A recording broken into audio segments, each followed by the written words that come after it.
Left frock तकिए पे रखा था और वो इसके सामने कोहनियों के बल ऊंधी लेटी थी। स्क्रीन की रोशनी इसके चेहरे को चमका रही थी। वो ठोड़ी तले हथेली रखे दूसरे हाथ की एक उंगली लैपटॉप के टच पैड पर फेर रही थी। लंबे सीधे बाल पीछे कमर पे पड़े थे। इसकी आंखें भी वैसी ही थी, स्याह बड़ी बड़ी मुगलई आंखें जिनमें चांदनी की सी चमक थी और चेहरा तो मलाई का बना लगता था, सफेद मुलायम और चमकदार। वो इसी मगन अंदाज में स्क्रीन पर निगाहें मरकूज किए टच पैड पे उंगली फेर रही थी। एक क्लिक के बाद अगला सफा खुला तो एकदम इसकी मुतहर्रिक उंगली ठहर गई। स्क्रीन पे जमी आंखों में जरा सा तफक्कुर उभरा और फिर बेचैनी। इसने जल्दी जल्दी 2-3 बटन दबाए। लोडिंग।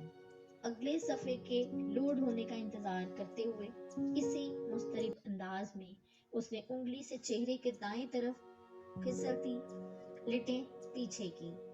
चंद सेकंड बाद सफा लोड हो गया था। वो बेचैनी से चेहरा स्क्रीन के करीब लाई तो सिल्की बालों की चंद लिटें फिर से शाने पे फिसल कर आगे को गिरी। जैसे जैसे वो पढ़ती गई इसकी आंखें हैरत से फैलती गई। लब जरा से खुल गए और पूरा वजूद बेयकीनी में डूब गया।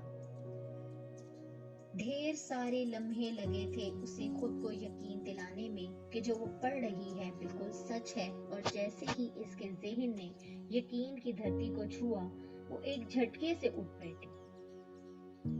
इसका सेल फोन साइड टेबल पे रखा था। उसने हाथ बढ़ाकर सेल उठाया और जल्दी जल्दी कोई नंबर मिलाने लगी।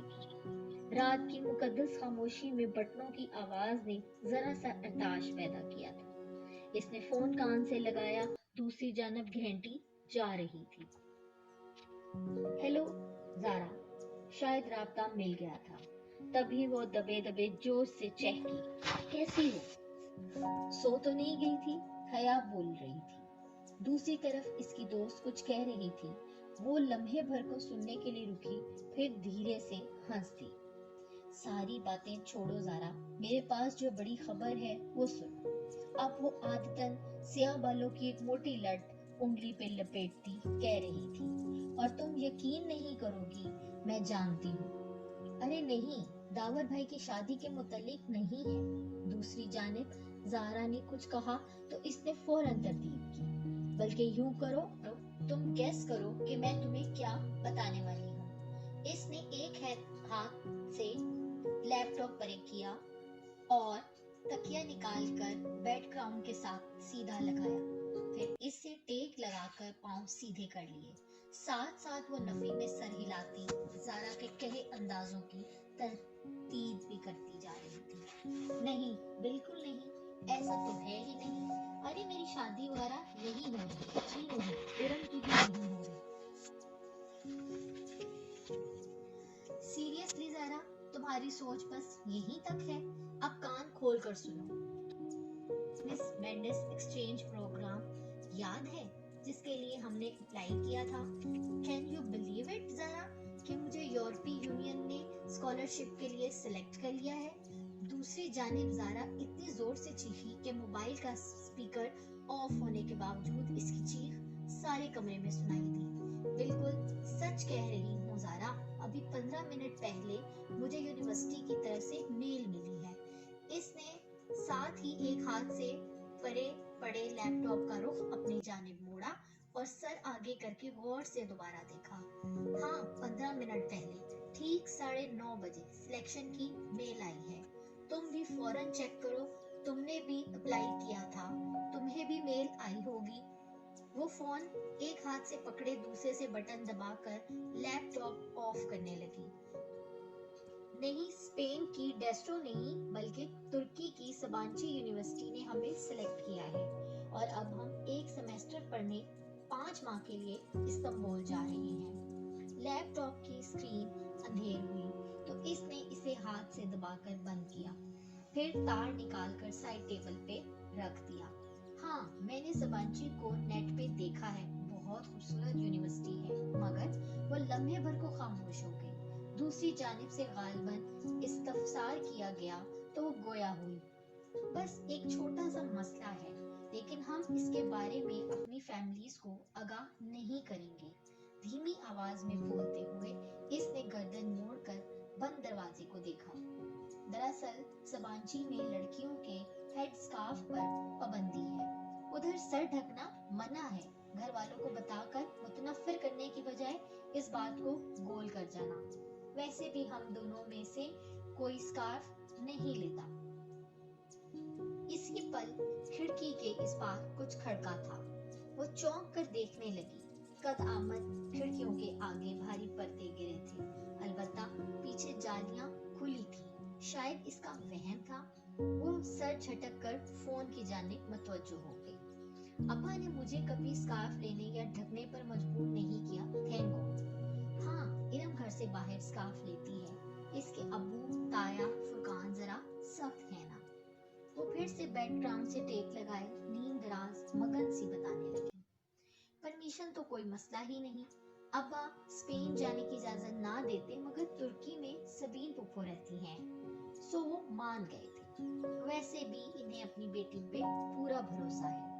پھر وہ چند لمحے ایئر پیس سے ابھرتی اپنی دوست کی بات سنتی رہی۔ زارا خاموش ہوئی تو اس نے نفی میں سر ہلایا۔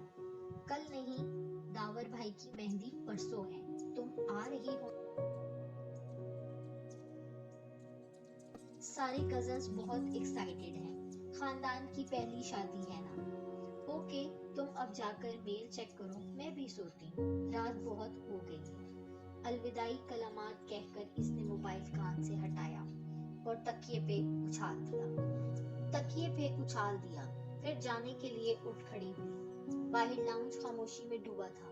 حیا نے آہستہ سے اپنے کمرے کا دروازہ بند کیا اور ننگے پاؤں چلتی لاؤنج سے کچن کی طرف آئی۔ سیاہ لمبی کھلے ٹراؤزر میں اس کا قد مزید دراز لگ رہا تھا۔ کچن میں اندھیرا پھیلا تھا۔ وہ دروازے کے قریب رکی اور ہاتھ سے دیوار پہ سوئچ بورڈ ڈولا۔ بٹن دبنے کی آواز آئی اور ساری بتیاں جل اٹھی۔ اس نے آگے بڑھ کر فریج کا دروازہ کھولا اور پانی کی بوتل نکالنے کو جھکی۔ جھکنے سے ریشمی بال کندھوں سے پھسل کر سامنے کو آ گئے۔ حیا نے نزاکت سے انگلی سے ان کو پیچھے ہٹایا اور بوتل نکال کر سیدھی ہوئی۔ پھر کاؤنٹر پر رکھے ریک سے شیشے کا گلاس اٹھایا اور بوتل اس میں اٹیلی۔ پانی کی ندی سی گلاس میں گرنے لگی۔ تبھی اس کی نگاہ کاؤنٹر پر رکھی کسی سفید چیز پر پڑی۔ وہ جیسے چونک اٹھی، بوتل وہیں سلیب پر رکھ کر اس طرف آئی۔ وہ سفید ارک کھلے گلابوں کا بوکے تھا، جس میں کہیں کہیں سبز پتے جھلک رہے تھے۔ ساتھ ہی ایک بند سفید لفافہ رکھا تھا۔ حیا نے گلدستہ اٹھایا اور چہرے کے قریب لا کر آنکھیں موندے سونگھا۔ دل فریب تازگی بھری مہک اس کے اندر تک اتر گئی۔ پھول بالکل تازہ تھے، جیسے ابھی ابھی توڑے گئے ہوں۔ جانے کون رکھ گیا ادھر؟ اس نے بند لفافہ اٹھایا اور پلٹ کر دیکھا۔ اس پہ گھر کے پتے کے اوپر نمایاں سا حیا سلیمان لکھا تھا۔ پیچھے بھیجنے والے کا پتہ نہ تھا، بس کوریئر سروس کی مہر اور سٹیکر لگے تھے۔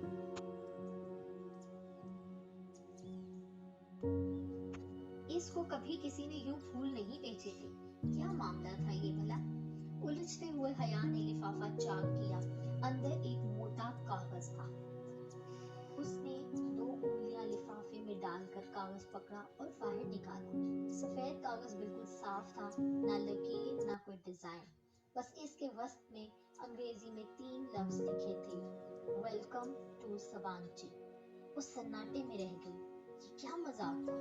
بھلا خط بھیجنے والے کو کیسے پتا کہ وہ سبانچی جا رہی ہے؟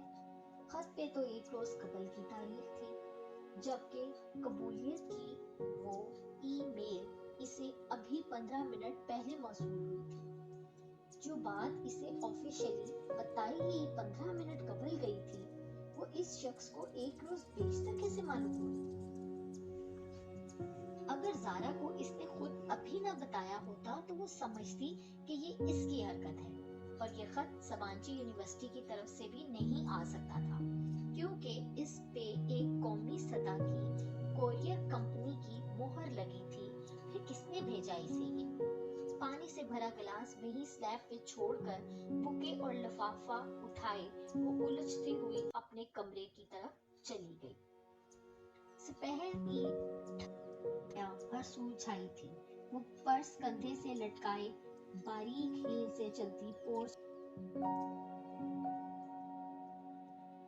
हेल की, मगर इसकी पढ़ाई की गर्ज से अमेरिका चले जाने के बाद हया की मलकियत थी। इससे चाबी लॉक में घुमाई ही थी कि गेट के इस पार से ज़ारा आती दिखाई दी। वो दरवाजा खोलकर मुस्कुराती हुई सीधी हुई। हया, मुझे तो कोई मेल नहीं आई। ज़ारा ने अध खुले गेट को धकेल कर अंदर कदम रखा।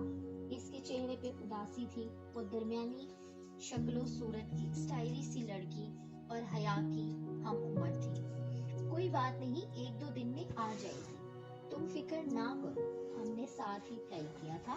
मेरा सिलेक्शन हो गया है तो तुम्हारा भी हो जाएगा।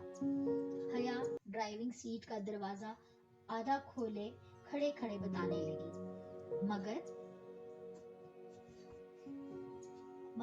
स्कॉलरशिप प्रोग्राम कोऑर्डिनेटर के ऑफिस के बाहर आज जो लिस्ट लगी है इसमें भी मेरा नाम नहीं है, और मेरा सिर्फ तुम्हारा है। हमारे डिपार्टमेंट से और एनवायरमेंटल साइंसेस की एक लड़की खतीजा राना का है। मेरा ख्याल है मेरा सिलेक्शन ही नहीं हुआ। ओह, इसे वाकईतन अफसोस हुआ। रात फोन कॉल के बाद इसकी ज़ारा से अब बात हो रही थी। खैर, तुम कहीं जा रही थी? ज़ारा चेहरे पे दोबारा विशाशत लाते हुए पूछने लगी। हाँ, मार्केट जा रही थी इरम के साथ। दावर भाई की मेहंदी का फंक्शन है और मेरे लहंगे के साथ की हाई हील्स गुम हो गई है। शायद काम वाली उठाकर ले गई है। अब नए जूते लेने पड़ेंगे। तुम चलोगी? वो गाड़ी से कोहनी टिकाए तफसीलन बताने लगी। इस वक्त वो हल्की आसमानी लंबी कमीज और तंग चूड़ीदार पजामे में मलबूस थी। कमीज का दामन टखनों से जरा ऊपर तक था। हमरंग दुपट्टा गर्दन के गिर्द लपेटा था। बाल कमर पे गिरे थे और आदतन आंखों में गहरा काजल डाला था। हाँ चलो, फिर जल्दी निकलते हैं। ज़ारा फौरन तैयार हो गई और फ्रंट सीट की तरफ बढ़ी। इरम को भी लेना है। हया ने अंदर बैठकर दरवाजा बंद किया और इग्निशन में चाबी घुमाई। वैसे तुम्हारे सख्त से ताया इरम को यूं तुम्हारे साथ शॉपिंग पे जाने की इजाजत दे देते हैं? इरम इन दोनों से जूनियर थी और इसका डिपार्टमेंट भी दूसरा था, सो ज़ारा की इससे ज्यादा मुलाकात ना थी। इनकी सख्ती सिर्फ स्कार्फ तक है। वैसे बहुत अच्छे हैं वो कार बाहर गेट पे लाई। इरम का घर हया के हमसाये में था। दोनों घरों की दरमियानी दीवार में आने जाने का रास्ता भी मौजूद था, लेकिन इसे जब भी इरम को पिक करना होता वो इसके गेट पे हॉर्न दिया करती थी। अब भी जोर का हॉर्न दिया तो चंद ही लम्हे बाद इरम बाहर निकल आई। कासनी लंबी कमीज और ट्राउजर में मलबूस हम रंग दुपट्टा फैलाकर सामने लिए, चेहरे के गिर्द मैचिंग कासनी स्कार्फ लपेटे वो तकरीबन भागती हुई पिछली सीट के दरवाजे तक आई थी। हेलो हया, हेलो ज़ारा, बेतकल्लफी से चहकते हुए इसने अंदर बैठकर दरवाजा बंद किया। हया के साथ आउटिंग के प्रोग्राम इसे यूं ही खुश किया करते थे। कैसी हो इरम, तुमसे तो मुलाकात ही नहीं हो पाती। ज़ारा ने तिरछी होकर रुख पीछे को किया। आपका डिपार्टमेंट दूर पड़ता है ना, तभी।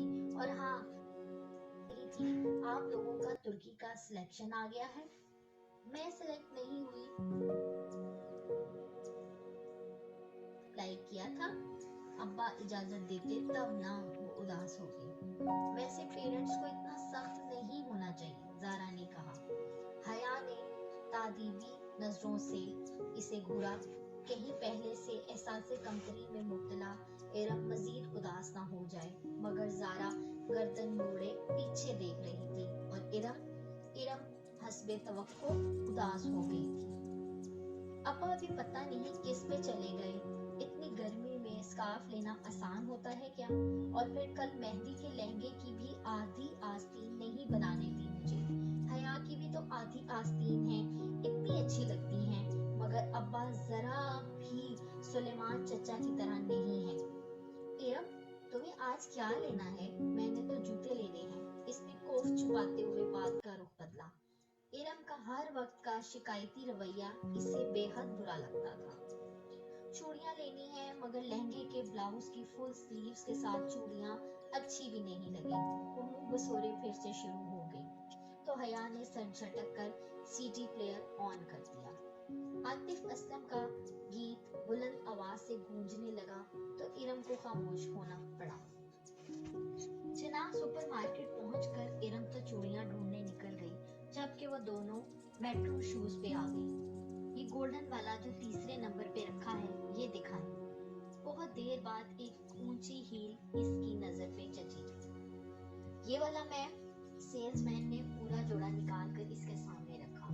वो जमीन पे पंजों के बल बैठा था, जबकि हया और ज़ारा सामने काउच पे बैठी थी। पहना दूं मैम?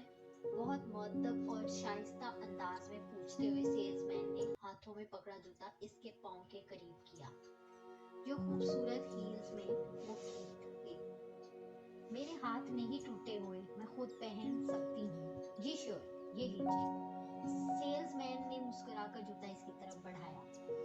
इसने यूं पकड़ रखा था कि इसे थामते हुए हया की उंगलियां लाजमन उसके हाथ से मिस होती। सामने रख दो, मैं उठा लूंगी। उसके रूखे लहजे पे सेल्समैन ने जेरे लब कुछ गुनगुनाते हुए जूता सामने रख दिया। फिर बिल की अदायगी के बाद काउंटर पे खड़े लड़के ने बकाया रकम इसकी तरफ बढ़ाई तो हया ने देखा चंद नोटों के ऊपर 5 का सिक्का रखा था और लड़के ने सिक्के को यूं पकड़ रखा था जैसे सेल्समैन ने जूते को, ताकि इसे थामते वक्त लाजमन इसका हाथ टकराए। शुक्रिया। हया ने नोट किनारे से पकड़कर खींचे। सिक्का लड़के के हाथ पे गिर गया, रह गया। मैम, आपका सिक्का। लड़के ने फातिहाना अंदाज में सिक्का इसकी जानिब बढ़ाया कि अब तो लाजमी पकड़ेगी और ये सामने रखे सदके के बॉक्स में डाल दो। वो बेनियाजी से शॉप पर थामे पलट गई। ज़ारा ने बेख्तियार कहका लगाया। इस लड़की की शक्ल देखने वाली थी हया। दिल तो कर रहा था इसकी इसी शक्ल पे शॉप के सारे जूते दे मारूं। मालूम नहीं हमारी मर्दों की ज़हनियत कब बदलेगी। यूं घूरते हैं जैसे कभी लड़की देखी ना हो।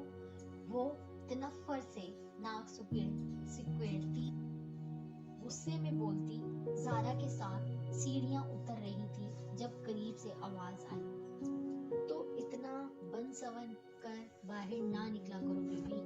वो चौंक कर आखिरी सीढ़ी पर ठहर गई। वो एक मोहम्मद खातून थी, बड़ी सी चादर में लिपटी हुई, नागवारी भरी निगाह इस पे डालकर आहिस्ता आहिस्ता ऊपर जीने चढ़ रही थी। एक तो लोगों को राह चलते तबलीग करने का बहुत शौक होता है। वो और भी बहुत कुछ कहती, मगर ज़ारा इसको कोहनी से थामे वहां से ले आई।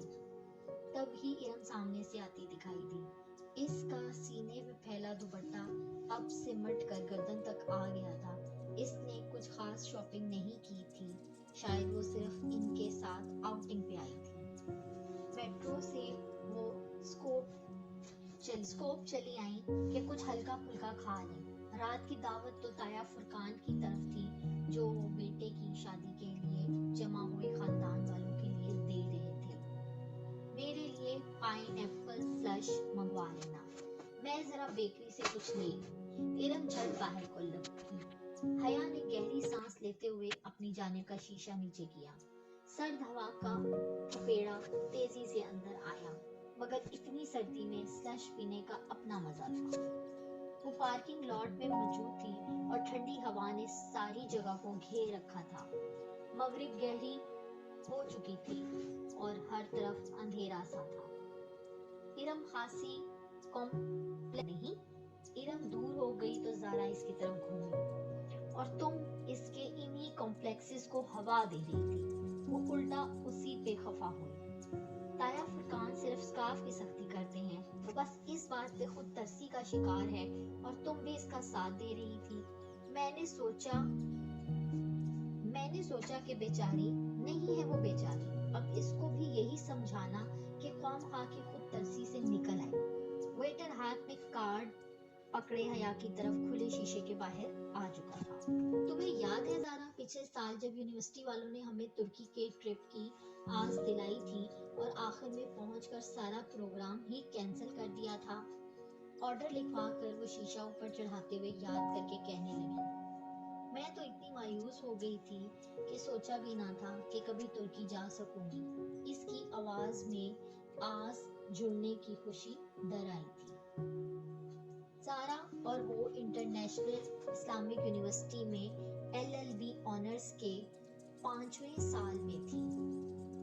इनका 7वां सेमेस्टर दरमियान में था जब यूरोपीय यूनियन की स्पॉन्सर्ड स्कॉलरशिप का ऐलान हुआ, जिसके तहत यूरोप और एशिया की यूनिवर्सिटीज के माबैन तुलबा का तबादला होना था। यूं चंद माह के लिए यहाँ से कुछ तलबा यूरोप की यूनिवर्सिटीज जाएंगे और एक सेमेस्टर पढ़कर वापस आ जाएंगे। जब यूरोपियन यूनिवर्सिटीज में दरख्वास्त देने की बारी आई तो इसे तुर्की की सबांची यूनिवर्सिटी का फॉर्म सबसे आसान लगा, मगर फिर एक हिस्पानियाई यूनिवर्सिटी में भी साथ ही अप्लाई कर दिया और बिला आखिर सबांची ने इसे मुंतखब कर लिया था। इधर 7वां सेमेस्टर पूरा करके इसे फरवरी में 5 माह के लिए तुर्की जाना था। अभी दिसंबर चल रहा था, जहां इसके अपने मज़ामीन शरिया एंड लॉ तो ना थे कि तुर्की का कानून पाकिस्तान के कानून से मुख्तलिफ था, सो 5 माह के लिए वो अपनी मर्जी से कोई भी मजमून पढ़ सकती थी। फिर वापस पाकिस्तान आकर इसे LLB का 8वां सेमेस्टर शुरू करना था। कितना मजा आए हया अगर कोई रोमांटिक सा हैंडसम सा हम सफर तुम्हें मिल जाए और तुम्हारा सफर कितना खूबसूरत हो जाएगा। हम सफर कोई नहीं मिलने वाला, क्योंकि पाकिस्तान से सबांची सिर्फ हम 2 लड़कियां ही जा रही हैं और फिर हम ठहरे ऑल वुमेन यूनिवर्सिटी में पढ़ने वाले। वो खतीजा राना जो तुम्हारे साथ जा रही है, इससे कोई बात हुई? वेटर ने शीशा बजाया तो हया चौंकी, फिर शीशा नीचे करने लगी। नहीं, खतीजा राना को तो मैं जानती भी नहीं हूँ, मालूम नहीं कौन है। इसने स्लश के गिलास पकड़े, ज़ारा का इसे थमाया और इरम का डैशबोर्ड पे रखा, फिर अपना ग्लास लबों से लगाया। ठंडा सा स्लश अंदर तक उतर गया। बेध्यानी में वो शीशा बंद करना कब भूली इसे इल्म ना हो सका। दफतन ज़ारा का मोबाइल बजा। ज़ारा ने सिप लेते हुए मोबाइल कान से लगाया। हेलो अम्मा जी। क्या आवाज खराब है? 1 मिनट। ज़ारा के फोन पे सिग्नल ठीक नहीं आ रहे थे। वो स्लश का ग्लास हाथ में पकड़े दरवाजा खोलकर बाहर चली गई। हया अपने ग्लास से छोटे छोटे सिप लेते ज़ारा को विंड स्क्रीन के पार से देखती रही। अब वो दूर एक दरख्त के साथ खड़ी फोन पे बात कर रही थी। हेलो माय लेडी, कोई एकदम से इसके बहुत करीब आकर बोला। वो डर कर उछली, जरा सा जूस कपड़ों पे छलक गया। खुली खिड़की पे एक औरत मुस्कुराते हुए झुकी हुई थी। मेकअप से अटा चेहरा, चमकता हुआ आई शेडो, भड़कती हुई सुर्खी, बालों का जूड़ा, चमचम करते कपड़े। वो औरत नहीं थी, मगर वो मर्द भी नहीं था। कैसे हो जी? वो इसकी खिड़की पे पूरा झुका खड़ा था। ग्लास इसके हाथ में कांपा। बेख्तियार इसने शीशा ऊपर चढ़ाना चाहा, मगर इसके हाथ दरमियान में थे। डरो नहीं बाजी जी, मैं आपकी दोस्त हूँ, डॉली कहते हैं मुझे। हटो हटो, जाओ, घबरा गई। ख्वाजा सराहों के वजूद से सस्ते परफ्यूम की तेज खुशबू उठ रही थी। इसे करियत सी आई। जरा बात तो सुनो। इसने अपना चेहरा मजीद झुकाया और इससे पहले कि वो आगे बढ़ता, हया ने स्लश का ग्लास इसके मुंह पे उलट दिया। ठंडी ठार बर्फ चेहरे पर पड़ी तो वह झटके से पीछे हटा। इसने फुर्ती से शीशा ऊपर चढ़ा लिया। सुनो जी, वो मुस्कुराकर चेहरा साफ करता शीशा बजाने लगा। बंद शीशे के बाइस इसकी आवाज हल्की हो गई थी और अब वो कोई गीत गुनगुनाने लगा था। कपकपाते हाथों से इसने इग्निशन में चाबी घुमाई और गाड़ी वहां से निकाल लाई। بیکری کے داخلی دروازے کے سامنے کار لا کر اس نے پلٹ کر دیکھا، وہاں درختوں کے ساتھ وہ ڈولی نامی خواجہ سرا ابھی تک کھڑا تھا، اس کے پیچھے نہیں آیا تھا اور اب گا بھی نہیں رہا تھا، بس خاموش گہری نظروں سے اسے دیکھ رہا تھا۔ اسے بے اختیار جھرجھری سی آئی، کہاں رہ گئیں یہ دونوں؟ اس نے جھنجھلا کر ہارن پہ ہاتھ رکھ دیا، پھر گردن موڑ کر دوبارہ دیکھا، وہ ابھی تک اسے ہی دیکھ رہا تھا۔ ارم اور زارا کو ڈراپ کر کے وہ سیدھی اپنے کمرے میں آئی تھی۔ ڈنر کا وقت ہونے والا تھا۔ اس نے یہ کپڑے ڈنر کی مناسبت سے ہی پہنے تھے، مگر جوس چھلکنے سے ذرا سا داغ پڑ گیا تھا۔ اس نے جلدی سے دوپٹے کا وہ حصہ دھو کر اسے استری کیا۔ اسے رہ رہ کر وہ خواجہ سرا یاد آ رہا تھا۔ اس برادری کے لوگ اکثر آ کر پیسے مانگتے تھے، مگر ایسی حرکت تو کبھی کسی نے نہیں کی تھی۔ اس خواجہ سرا کی عجیب نگاہیں اور انداز، اسے پھر سے جھرجھری آئی۔ پھر جب اپنی تیاری سے مطمئن ہو کر وہ باہر آئی اور لابی کا دروازہ کھولا تو پاؤں کسی چیز سے ٹکرایا، وہ چونک گئی۔ دروازے کے ساتھ فرش پہ سفید ادھ کھلے گلابوں کا بوکے پڑا تھا۔ وہ جھکی اور بوکے اٹھایا، ساتھ میں ایک بند لفافہ بھی تھا۔ وہ دونوں چیزیں اٹھا کر سیدھی ہوئی اور لفافہ کھولا، جس پہ حیا سلیمان